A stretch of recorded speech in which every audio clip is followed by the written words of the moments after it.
just unmute my mic so you can actually hear me. Oh, hello! Welcome to dboTV. This is episode number 7, which, as you all know, is a pretty special number. But anyway, got a pretty great show lined up for you. I sort of had to throw it together at the last minute, so it's coming in hot. But we've got a new mail sack to talk about, the last mail sack to talk about, as well as a new video, and some news about beta and the release of Destiny. So let's get started, shall we?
Welcome to the show.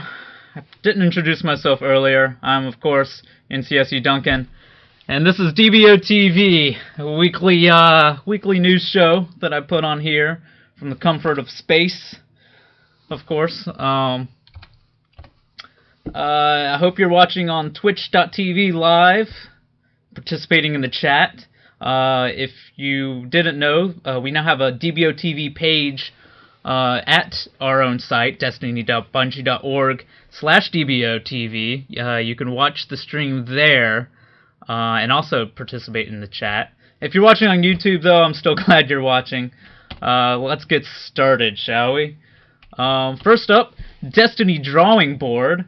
The weapon this week was pretty deadly and interesting. Of course, I'm talking about the 7th Horseman, which is a legendary exotic weapon. It uses a wide variety of ammunition. Of course, I'm kidding. This isn't an actual Destiny drawing board. This is just something Insane Drive made and posted onto our forums. There wasn't a Destiny drawing board this week, but I'm glad that Insane Drive made this nice little Photoshop so that I could steal it and have something to talk about, right? But anyway, moving on. Let's dive into the mail sack. It's not just any mail sack. It's the last mail sack. So let's kick that off, shall we?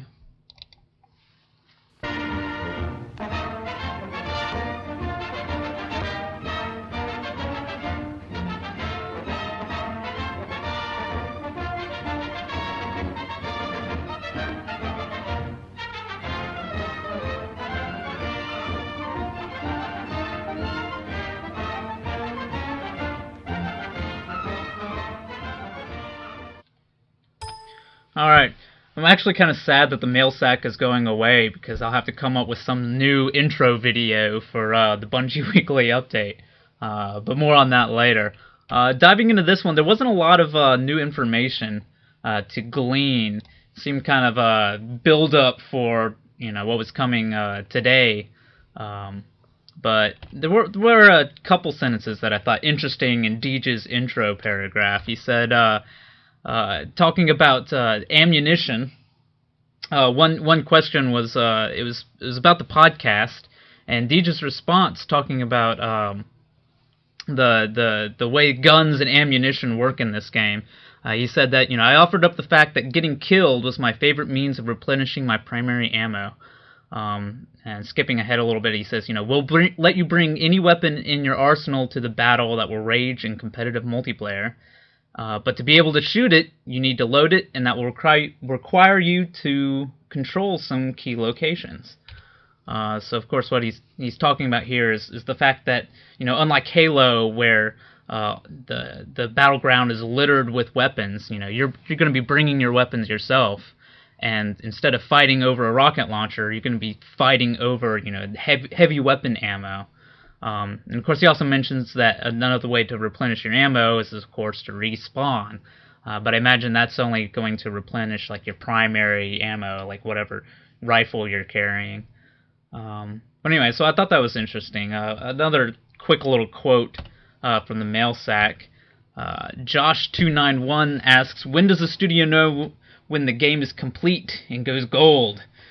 And Deej says, when Harold says so, no sooner. Nothing really to get out of that, but of course he's talking about Harold Ryan, which is one of the Bungie bigwigs, so to speak. But anyway, Deej also posted a bunch of new screenshots. I say new, that's sort of a relative term. There were some things that we've seen before, but here we've got this really beefy looking shotgun here. It's pretty nasty. It's being wielded by this Titan. Here we've got some space magic with a couple fallen in the background. Here's this lens flare filled shot of spaceship leaving the hangar. This looks like a cutscene that plays when you go to a different planet, like the moon, for example. Hopefully they won't go J.J. Abrams crazy with the lens flares. What else do we have? We've got this shot of the ship flying over Venus, which is this is just a still from we've seen the video of this before, so it's nothing terribly new. This one was interesting. The file name was called Rooftop, and the context in which Deej reveals it sort of implies that this might be a multiplayer space. We saw this in motion from the Bungie community thank you video. So of course that structure in the middle spins, kind of means the return of moving parts in multiplayer. It's something that's sort of been gone for a while. We had Zanzibar's awesome giant windmill in Halo 2 and 3, but ever since then it's sort of been a reduction in the number of moving scenery objects in multiplayer maps. So it's nice to see that make a return. Anyway, we've also got this last shot, and the title of this one was Thrall, and I'm assuming the name Thrall refers to this hive creature here in the middle. Though if you look behind him, you can sort of tell that there's a bigger hive enemy standing behind him. So maybe that's what the name Thrall refers to. But yeah. So anyway, one more thing from the Bungie mail sack. Was from Jack, who says, will the Bungie weekly update ever return? 'Twas the ultimate way to end the long week. And Deej says, it's my pleasure to bend to popular demand for the second time in 1 week. First we revive the Bungie podcast, next we'll unseal the hushed casket and put the Bungie weekly update back into service. So that's pretty exciting news, because that means that they're ready to formally start talking directly about the game instead of waiting for fans to ask the right question, or filling the mail sack with a bunch of funny, entertaining stories, but just details about life at Bungie. It'll be interesting to see how the weekly updates compare. I'm assuming it'll be a lot more information reveals, planned screenshot releases, and new features and concept art and stuff. So I'm really excited to see the Bungie weekly updates come back. It's been quite a while since the last official weekly update. The mail sacks were nice, but I've always got a soft spot in my heart for the BYU. Sorry, BWU, not BYU. That's something completely different.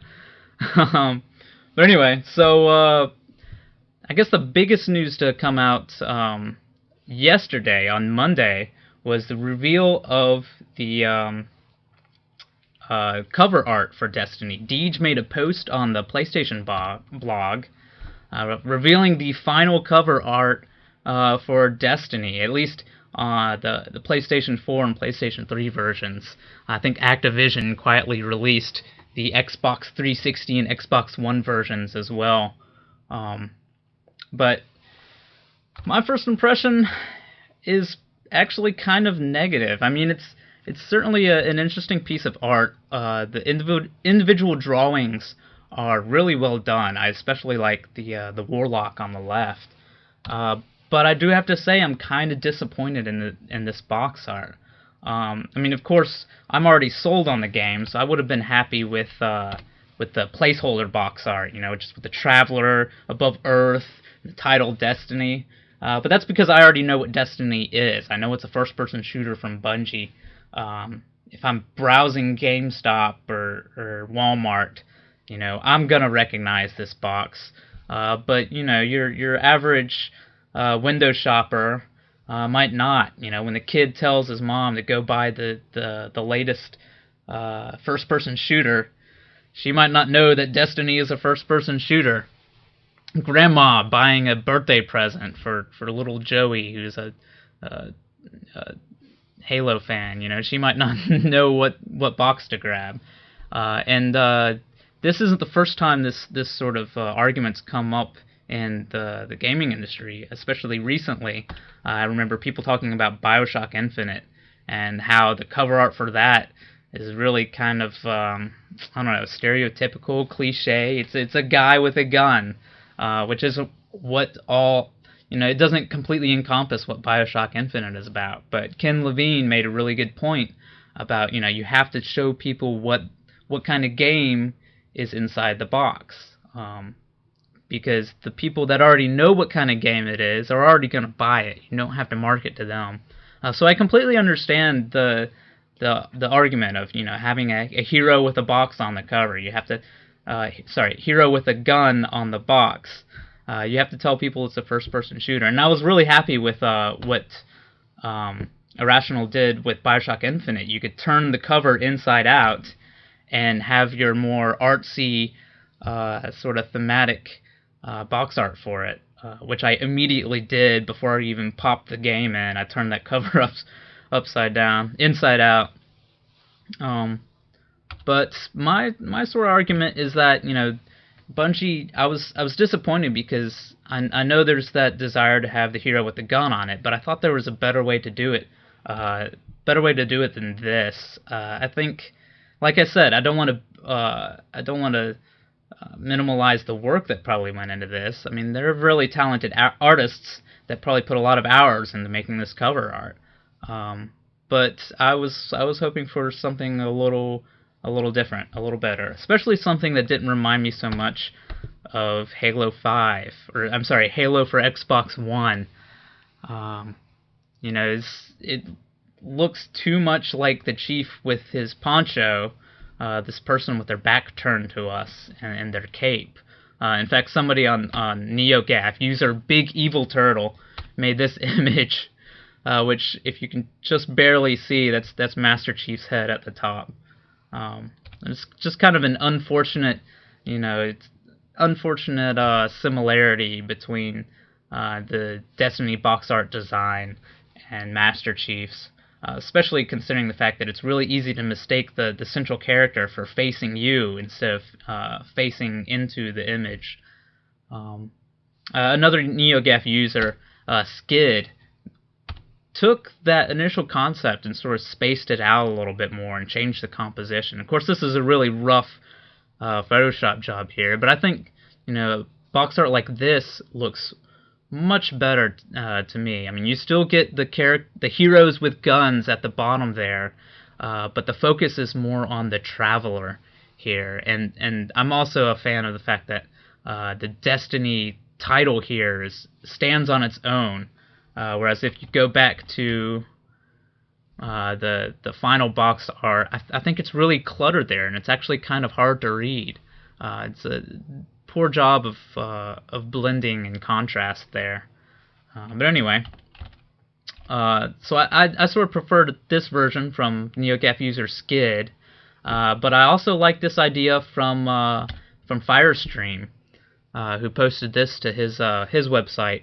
and this is sort of obviously a completely different take on the title, on the cover art, but I do like this idea. I wish Bungie would have gone with something like this. It sort of reminds me of Drew Struzan's famous movie posters, Star Wars, Back to the Future, all of those. Lots of different characters. I mean, Destiny is a busy universe with lots of different aspects to it, not just people with guns. But anyway, it's pointless, griping about it now, because I mean, for the first part, they don't have to sell the game to me anymore. I'm probably gonna buy it, but it's not a big deal because, one, if there's a limited edition, it'll probably have different box art. I'll probably get that. Two, I don't know if I'll need box art at all because I'll probably just end up buying the game digitally. I'm still unsure how that's going to work with limited editions. Is there any way you're going to be able to buy the game digitally and still get, whatever legendary edition bonus there is? If there's some equivalent of the Halo 3 Master Chief helmet, well, I want that, but I also want to be able to launch the game without having to put a disc into my disk drive. So I'm curious to see how that works out.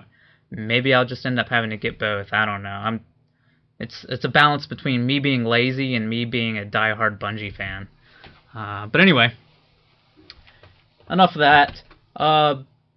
Biggest news of the week is the release of a video taking us to the moon. And if you were here for the pre-show theater, we watched it yet again.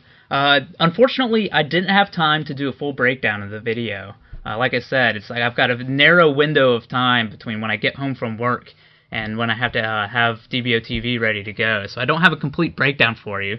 But I hope to do one, if not next week. I was thinking about trying to do one earlier and just releasing that as a standalone video. Let me know if you think that's a good idea, and I'll definitely go for it. But one thing I did have time to throw into my PowerPoint slides here were a batch of screenshots that Urk posted onto the Bungie blog. And so in this first one, we've got a shot of the 3 Guardians that feature in the trailer here. And one thing I noticed, the Titan in the middle here has like what look like horns, but they're like glowing horns. So it's kind of curious what those are. I assume it's some sort of traveler magic. Maybe it's either a buff or maybe it's some sort of cosmetic item this Titan is wearing. But I thought that was pretty interesting.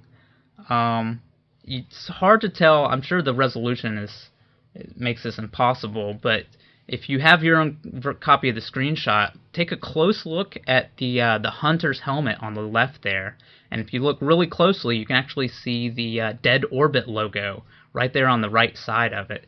I thought that was a neat little detail. But anyway, we've also got this other here. It's a little easier to see in this shot, but again, probably too small on the stream. But yeah, look at the side of the hunter's mask there, and you can just barely make out the Dead Orbit logo. But anyway, another shot. There's a pretty looking pistol there. It's got some nice gold lining on it. But anyway, here's of course the moon, and the narration for the video seems to imply that the Hive have been buried beneath the surface of the moon, waiting for thousands of years. I'm curious to see where that story goes. Like, did humans during the Golden Age dig too deep into the moon and unleash the Hive? It's kind of interesting. It looks like a cathedral almost here. I really love the architecture in this shot. We have another one here. Looks like some smoke or some sort of fire in the background, which is curious to me because I always assume there's not enough atmosphere on the moon to support any such thing, but you never know. Maybe it's been terraformed. And of course, here's one more shot of the moon.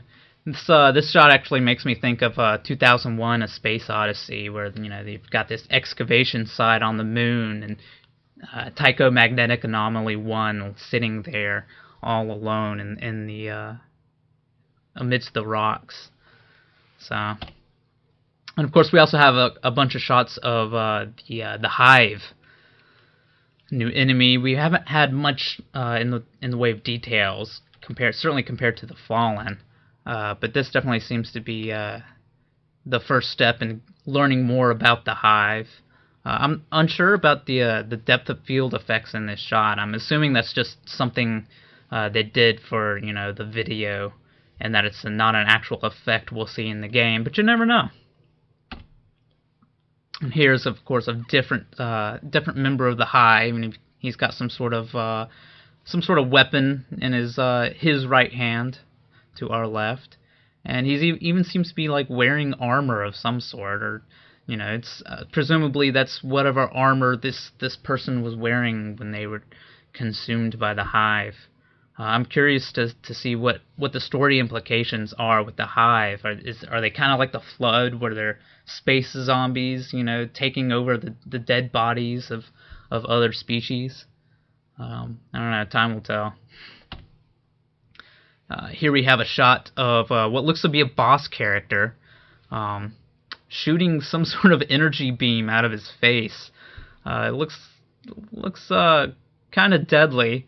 So naturally, our hunter is sprinting to safety. If you look at his sort of chain on his arm there look to be some sort of symbols, which I'm sure we'll try and decipher as quickly as possible as soon as we have a key. But this guy looks pretty badass. He's really huge and really angry. But anyway. This is a pretty busy shot here, and it's pretty interesting. So again, we've got the two different types of Hive we see here. The one in the middle leaping looks like sort of a melee class with these glowing claws, and then on the left is the more armored-looking variant that would be wielding a weapon. In the background, if you look, there are racks of swords. And in the Moon video, you can actually see them in use. I'm curious to know if we'll actually be able to use those weapons. I think that would be pretty cool, seeing a giant melee weapon like that. I'm sure it would play somewhat like the plasma sword or gravity hammer from Halo, but we haven't gotten a sword quite like that, with that same reach and style of use in Halo. So that was pretty cool. Like I said, I'm really sorry that I wasn't able to do a full breakdown of the actual video, but time was short today. Probably the biggest news, though, was that at the very end of the video, it's revealed that Destiny will be releasing in spring of 2014. There was a little bit of confusion when that first came out. It's like, does that mean the beta's in spring, or the full game? But it means that the full game, Destiny, will be releasing in spring of 2014. Now, what does spring mean? That can be kind of vague, but I'd probably venture late spring, April or May. But the next big piece of news to come from that was that there's going to be a Destiny beta. I mean, this has been speculated on for quite a while, so it's no huge surprise, but it really is awesome news to hear that there's actually going to be a beta, and that's coming out in early 2014. Now, again, kind of vague. What does early 2014 mean? January 1st? I don't know about that. Probably January or February, I hope. But it's pretty awesome news. And, of course, you can get into the beta by pre-ordering Destiny on any of the 4 platforms. And the nice thing is, Urk stopped by our forums and clarified that it doesn't matter what platform you pre-order the game for. When the beta is released, you'll be able to select what platform you want to play it on. So even if you just pre-order on 360 now and buy an Xbox One later and decide that you want to play the beta on that, you can do so. Same thing with PlayStation 3, PlayStation 4. You can pre-order on Xbox 360 now and then play the beta on PlayStation 4. So I think that's a pretty awesome way of managing, this console shift. And not locking fans in to whatever console they happen to have when they drop the $5 at GameStop or Amazon or what have you. So that's pretty awesome. So beta early 2014, and then full game in spring 2014. So that's a nice couple months there between the beta and actual release, which is nice to hear, because a lot of times betas these days seem to be just glorified demos. I think the most egregious beta was the Battlefield 3 one from, I guess, was that 2 years ago, where the beta came out like 3 weeks before the full game did. So you sort of had to wonder, how much feedback are they getting? How much, are they changing the game? Because they really didn't have time to do much before it went gold.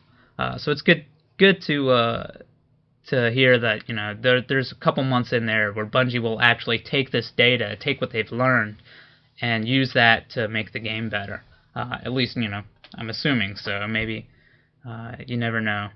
But anyway, one thing I always like to bring up is community cosplay and stuff. And Karen Olava keeps popping up all the time. Her most recent effort is taking Thorn, which is a weapon we saw on some concept art from the GDC presentation. She took Thorn and she made it in real life. And it looks pretty badass. It's pretty sweet. We've got this work in progress shot here. You can kind of see how she built it. It looks like she's got a PVC tube of some sort in the middle, and this sort of sculpey clay stuff that she used to build the full gun. But once she spray paints it, or whatever kind of paint she uses, it doesn't look like clay and cardboard anymore. It looks like this piece of metal wrought out of hate and anger. So Thorn looks pretty badass there. So props to her for that. Well, anyway, I just realized I don't have a hat on hand, but that's not going to stop me from doing a tip of the hat for this week. I'm sort of had to come up with something at the last second. Again, this entire presentation is coming in super hot. So in the Twitch chat, people are suggesting that I use the mug as my hat. Hold on, let me drink some water really quick.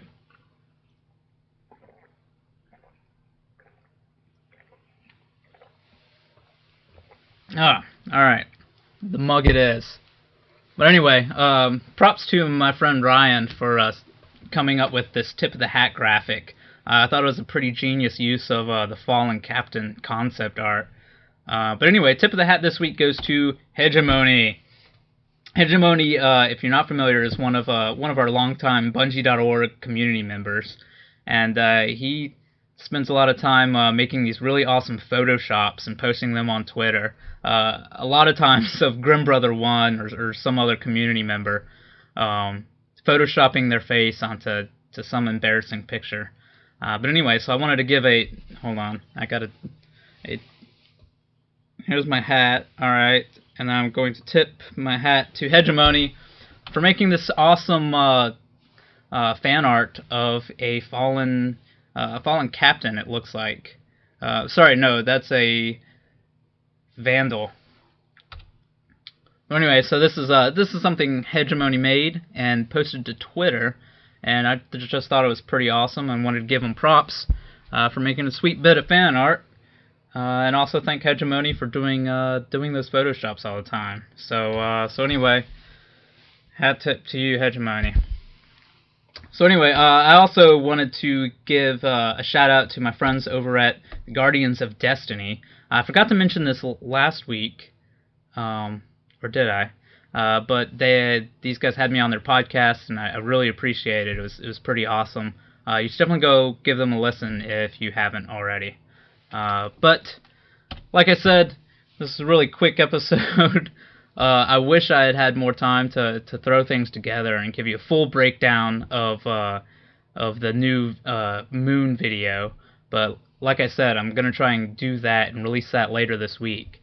But anyway, if you've got some feedback for me, I'd love to hear your feedback.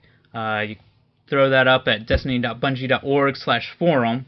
There's a thread, just just do a search for dboTV and you should find it. If you're watching on YouTube, subscribe to my Twitch feed. If you're watching on Twitch, subscribe to my YouTube feed. But no matter where you're subscribing or unsubscribing or hitting like or hitting dislike, you can always find the full archive of dboTV episodes at our new page that Claude graciously put together. It's pretty slick. I'd also like to thank Levi. Levi made this really awesome banner. Levi and Bjorn, I should say, made this really awesome banner for the page. And if you're not watching there, you can actually click on that bar in the middle, that little purple bar, and that will expand to show the Twitch stream. But anyway, as always, we do have a Facebook page as well. You should like that. It's just another place for you to get the DBO front page news, kind of a quick news feed. And of course, we have Twitter accounts. So at DBO Tweets is our main account, and of course my personal account is at NCSU Duncan. So give those a follow. Anyway, if you're watching live now, be sure to stick around for the post-show chat. And if you're not watching live, sorry.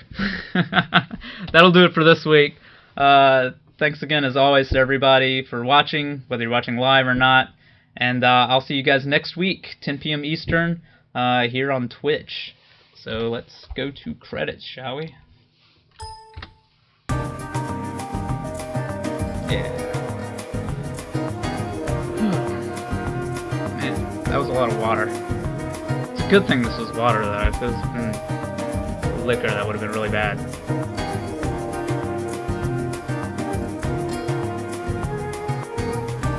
As always, thank you to Master Biggie for making this awesome music.